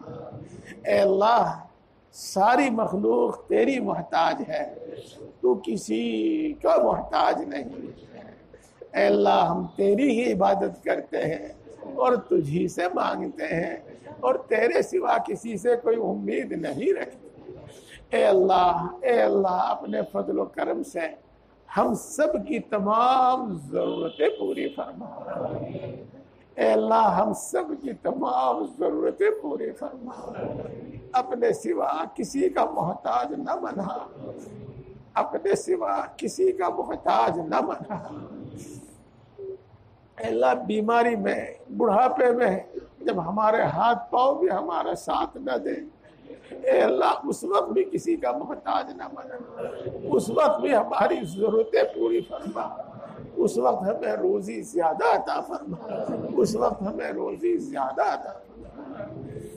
اے اللہ اپنے فضل و کرم سے ہم سب کو اور ہمارے اہل و عیال کو، ہمارے متعلقین کو، اللہ سب کو شفاء کاملہ عاجلہ عطا فرما، سب کو صحت و قوت عطا فرما، تمام بیماریوں سے خصوصاً خطرناک قسم کی بیماریوں سے ہماری حفاظت فرما۔ اے اللہ خوشحالی عطا فرما، تنگ دستی سے حفاظت فرما، اے اللہ خوشحالی عطا فرما، تنگ دستی سے حفاظت فرما، اے اللہ قرضوں سے سبکدوش فرما، قرضوں کی ادائیگی کا غیب سے سامان مہیا فرما، قرضوں کی غیب سے ادائیگی کا سامان مہیا فرما۔ اے اللہ تو دلوں کی بات کو خوب جانتا ہے، کوئی بات تجھ پر چھپی ہوئی نہیں ہے۔ اے اللہ ہم سب کی اور خصوصاً حاضرین مجلس کی، مردوں کی، عورتوں کی، بچوں کی، بوڑھوں کی، اے اللہ ہم سب کی جائز مرادیں پوری فرما، جائز تمنائیں پوری فرما، جائز مقاصد میں کامیابی عطا فرما۔ اے اللہ ہر مشکل کو آسان فرما، ہر مشکل کو آسان فرما، اے اللہ ہر مشکل کو آسان فرما، ہر پریشانی کو دور فرما، اے اللہ ہر پریشانی کو دور فرما، اے بگڑی کے بنانے والے ہر بگڑا ہوا کام بنا دے، اے بگڑی کے بنانے والے ہر بگڑا ہوا کام بنا دے، اے قادر مطلق، اے قادر مطلق، آسمان و زمین کو پیدا کرنے والے، اے قادر مطلق ہر اٹکا ہوا کام بنا دے، اے قادر مطلق ہر اٹکا ہوا کام بنا دے۔ اے اللہ جن کو مکان کی ضرورت ہے ان کو کشادہ مکان عطا فرما، جن کو دکان کی ضرورت ہے ان کو موقع کی دکان عطا فرما، جن کو کاروبار کی تلاش ہے ان کو حلال و بابرکت کاروبار عطا فرما، اور جن کو کاروبار عطا فرمایا ہے اس میں ترقی عطا فرما۔ اے اللہ حادثات سے، بری نظروں سے اس کی حفاظت فرما، جن کو نوکری کی تلاش ہے ان کو ان کی پسندیدہ نوکری عطا فرما۔ اے اللہ جن کو رشتوں کی تلاش ہے ان کو نیک اور نبھا والے رشتے عطا فرما، اور جن کے رشتے طے ہو چکے ہیں اس میں کوئی بھی رکاوٹ ہے اے اللہ اس رکاوٹ کو دور فرما اور غیب سے سامان مہیا فرما۔ اے اللہ جن کو اولاد کی تمنا ہے ان کو نیک اولاد عطا فرما، جن کو لڑکوں کی تمنا ہے لڑکے عطا فرما، جن کو لڑکیوں کی تمنا ہے لڑکیاں عطا فرما۔ اے اللہ اے اللہ اے اللہ ہم سب کی اولاد کو نیک بنا، اے اللہ ہم سب کی اولاد کو نیک بنا، ملک و ملت کا خادم بنا، ملک و ملت کا خادم بنا، بہترین صلاحیتیں بہترین قابلیتیں ان کو عطا فرما، اے اللہ ان کو نیک بنا، ملک و ملت کا خادم بنا، بہترین صلاحیتیں بہترین قابلیتیں ان کو عطا فرما۔ اے اللہ اے اللہ اے اللہ ان کو آوارہ اور ناکارہ ہونے سے بچا لیجئے، ان کو آوارہ اور ناکارہ ہونے سے بچا لیجئے۔ اے اللہ ہمارے گھروں میں چین، سکون اور سکینہ نازل فرما، اے اللہ اپنی رحمتیں برکتیں نازل فرما، اے اللہ اپنی رحمتیں برکتیں نازل فرما، اے اللہ اتفاق اتحاد پیدا فرما، اے اللہ ہمارے آپسی جھگڑے ختم فرما، خصوصاً میاں بیوی کے آپسی جھگڑے ختم فرما، خصوصاً ماں باپ کے اور اولاد کے آپسی جھگڑے ختم فرما۔ اے اللہ مال، جان، ایمان، عزت و آبرو کی حفاظت فرما، کسی ظالم کو ہم پر مسلط نہ فرما، کسی بے رحم کو ہم پر مسلط نہ فرما۔ اے اللہ جو ناجائز مقدمات میں پھنسے ہوئے ہیں ان کو باعزت بری فرما، جو اپنے حق کے لیے لڑ رہے ہیں ان کو ان کا حق عطا فرما۔ اے اللہ حق کو پہچاننے، ماننے اور عمل کرنے کی ہمیں توفیق نصیب فرما، باطل کو اور جھوٹ کو پہچاننے اس سے بچنے کی ہمیں توفیق نصیب فرما۔ اے اللہ مرتے دم تک دین حق، دین اسلام پر ثابت قدم فرما، اپنے اپنے مقررہ وقت پر ایمان پر خاتمہ فرما۔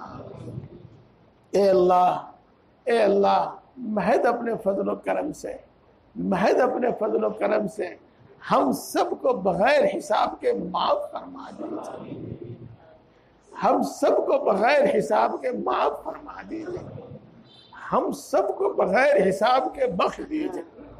اے اللہ جنت الفردوس عطا فرما، جنت الفردوس عطا فرما، جہنم سے حفاظت فرما، اے اللہ جہنم سے حفاظت فرما، پوری امت مسلمہ کی مغفرت فرما، ہمارے ماں باپ کی مغفرت فرما، ہمارے بیوی بچوں کی مغفرت فرما، ہمارے بہن بھائیوں کی، اعزاء اقربا دوست احباب کی مغفرت فرما، ہمارے اساتذہ ہمارے مشائخ کی مغفرت فرما۔ اے اللہ جس نے کبھی ہم پر کوئی احسان کیا ہے اس کی مغفرت فرما، اے اللہ جس کا ہمارے ذمہ کوئی حق ہے اس کی مغفرت فرما، اے اللہ جس کا ہمارے ذمہ کوئی حق ہے اس کی مغفرت فرما، اے اللہ جس کا ہمارے ذمہ کوئی حق ہے اس کی مغفرت فرما۔ اے اللہ امت کے اندر بیداری پیدا فرما، اس کی غفلت کو دور فرما، اسلام اور مسلمانوں کو عزت اور غلبہ نصیب فرما، اسلام اور مسلمانوں کو عزت اور غلبہ نصیب فرما۔ اے اللہ خاص طور سے امت کے نوجوانوں کو اے اللہ ہدایت عطا فرما، اور دین کی غیرت و حمیت ان کے اندر پیدا فرما، ایمانی جذبہ ان کے اندر پیدا فرما۔ اے اللہ مدارس کی، مساجد کی، مراکز کی حفاظت فرما، جہاں جہاں مسلمانوں کو ستایا جا رہا ہے خصوصاً ان کی نصرت و مدد فرما، کل عالم میں امن و امان، سکون و اطمینان پیدا فرما، خصوصاً ہمارے ملک میں امن و امان، سکون و اطمینان پیدا فرما، خصوصاً ہماری بستی میں امن و امان، سکون و اطمینان پیدا فرما، اور اپنی رحمت سے ہر آفت سے اس کی حفاظت فرما۔ اے اللہ امن و امان کو تباہ کرنے والوں کو نیست و نابود فرما، امن و امان کے دشمنوں کو نیست و نابود فرما، اے اللہ امن و امان کے دشمنوں کو نیست و نابود فرما۔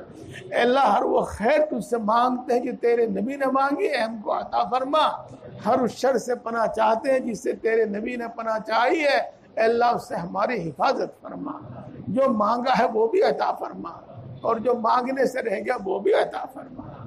اے اللہ اے ہم سب کو پیدا کرنے والے، ہم سب کو پالنے والے، ہم سب کی پرورش کرنے والے، تربیت کرنے والے، اے اللہ اے ماں سے زیادہ مہربان، اے اللہ اے ماں سے زیادہ محبت کرنے والے، اے اللہ اے باپ سے زیادہ مہربان، اے اللہ اے باپ سے زیادہ مہربان۔ ہم اپنا دکھ تجھی کو سناتے ہیں، ہم اپنا ہر دکھ تجھی کو سناتے ہیں، ہم اپنی ضرورت تیرے ہی سامنے رکھتے ہیں، ہم تجھی سے فریاد کرتے ہیں، اے اللہ ہم تجھی سے فریاد کرتے ہیں، اور کسی میں کوئی طاقت اور کوئی مجال تیرے سوا کسی میں کوئی طاقت اور مجال ہے بھی نہیں۔